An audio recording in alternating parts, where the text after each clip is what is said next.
would never have led the chosen people out of their house of bondage, nor followed the pillar of the cloud by day. He would never have spoken with the eternal. Olá pessoal, tudo bom? Eu sou a Mel Ferraz e você está no canal Literaturice. Hoje nós vamos falar um pouquinho sobre Ulisses. Eu vou reservar um tempinho para falar com vocês hoje sobre o episódio Scylla e Caríbides, que está aqui na página, deixa eu ver, 336 dessa minha edição da tradução do Galindo. É um episódio que eu achei difícil, porque a perspectiva aqui central é do Stephen Dedalus. E eu, além de eu não gostar do Stephen Dedalus, eu acho que quando a perspectiva é voltada pra ele, a escrita se torna bem mais rebuscada, difícil, calada, sabe? É difícil de entender o que tá acontecendo, então quando é ele, tudo se torna um pouquinho mais difícil. Então, eu diria que foi bem difícil a leitura desse capítulo, mas enfim, eu vou aqui dizer pra vocês o que eu entendi dele, né? Pra início de conversa, esse episódio se passa às 2 horas da tarde em Dublin e se passa na Biblioteca Nacional, no escritório do diretor. Além do Stephen Dedalus, nós temos um poeta, que é o A.E. Também nós temos o ensaísta John Eglinton e também o bibliotecário, que é Quaker Lister, alguma coisa assim. Nós temos esses caras aí reunidos no escritório do diretor e vai haver um debate entre essa elite aí intelectual de Dublin. Todos eles vão tentar falar, né, defender seus argumentos, suas posições a respeito de Hamlet, de Shakespeare. E outra coisa que eu esqueci de dizer pra vocês, parece que quando é a perspectiva do Stephen Dedalus sempre tem muito mais referências, né, culturais, literárias do que no restante do livro, quando não é, né, a perspectiva dele.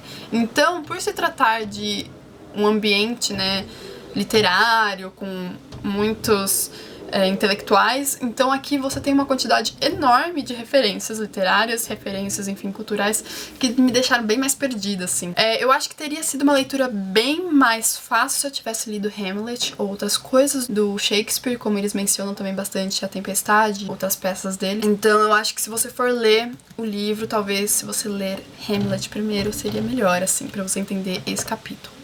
Mas enfim, eles estão aí conversando e o Stephen Dedalus vai tentar expor para os seus colegas a sua opinião a respeito, a sua opinião tanto quanto polêmica sobre Hamlet e Shakespeare, enfim. Ele vai até dizer que muito do tema infidelidade que está inserido nas suas peças mais tardias advém do fato da Anne Hathaway, que era esposa do Shakespeare, ter sido uma esposa infiel. Então é bem polêmico e principalmente o Eglinton vai tentar defender um argumento contrário, né? Então acho que todo o diálogo aí se passa entre esses combates aí literários.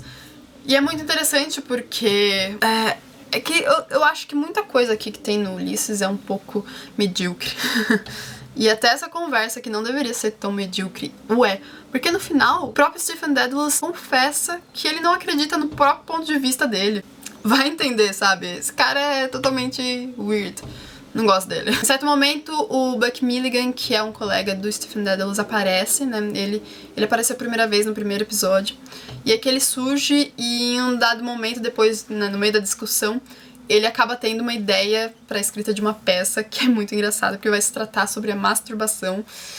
E, cara, esse personagem ele é totalmente hilário, assim, e ele grita do nada eureka, sabe? E sai pra escrever, senta ali do lado pra escrever a peça dele, que é muito engraçado, assim, se você vê, sabe, esse surgimento da ideia na cabeça dele. Uma coisa interessante aqui dos paralelos homéricos é que Scylla e Caríbides eram dois desafios na vida do Ulisses, do Odisseu, da Odisseia de Homero, porque Scylla era um monstro de, sei lá, 6 cabeças e 12 pés, e Caríbides era como se fosse um redemoinho que tragava pra si todas as embarcações que o desafiavam. Diferentemente de em Homero, esses desafios aí pelos quais o Stephen Dedalus passa não são físicos, como eram Scylla e Caríbides, mas sim são intelectuais, né? São da oratória, vamos dizer. Porque cada episódio, então, eles são são caracterizados por algumas coisas. Esse Scylla e Caríbides a cena é a biblioteca, a hora é 14 horas, e o órgão é o cérebro, né? Você tem muito da dialética, que é a técnica aqui inserida, cada episódio de Ulisses tem uma técnica e aqui é a dialética.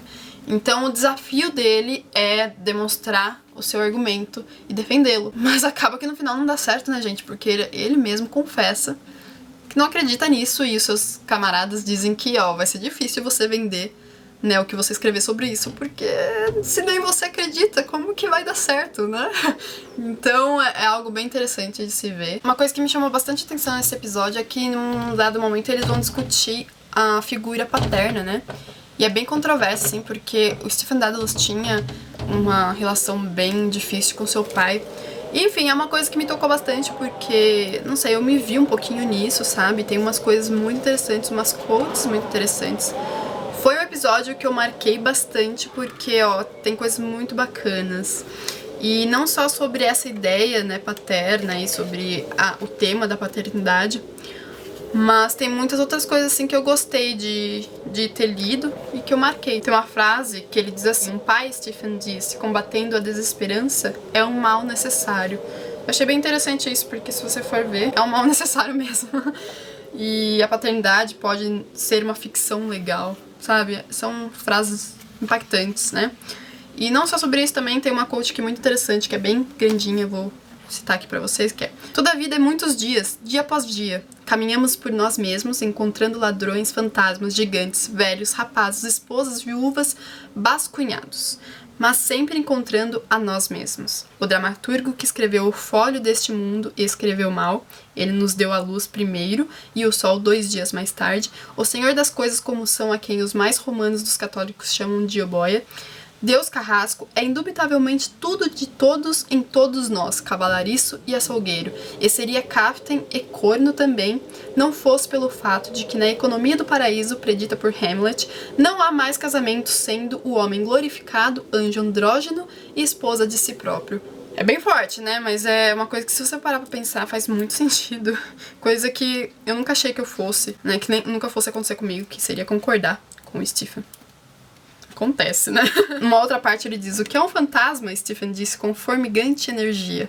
Alguém que desapareceu na impalpabilidade através da morte, através da ausência, através de uma mudança de hábitos. Se você for ver, assim, todo o debate, toda a conversa que eles têm segue pra um tema, assim, bem absurdo, sabe?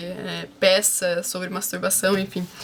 Mas durante todo esse debate tem coisas muito interessantes, como essas passagens aqui que eu falei pra vocês, que são coisas fortes e que fazem a gente pensar bastante. Então esse episódio já seria válido só por essas passagens, sabe? Eu gostei bastante de tê-las lido, assim. No final, gente, foi até que um capítulo interessante, sabe? Você vê toda essa disputa entre argumentos, é bem interessante, sim. Então é isso, digam aqui embaixo pra mim nos comentários, vocês que estão lendo ou que já leram, o que vocês acharam desse capítulo, porque olha, tô precisando conversar com alguém sobre ele, sabe? É bem difícil de entender o que se passa aqui nesse episódio. Se você gostou do vídeo, não se esqueçam de curtir e também de se inscrever no canal se ainda não é inscrito. Eu vou ficando por aqui, um grande beijo e até a próxima. Tchau, tchau!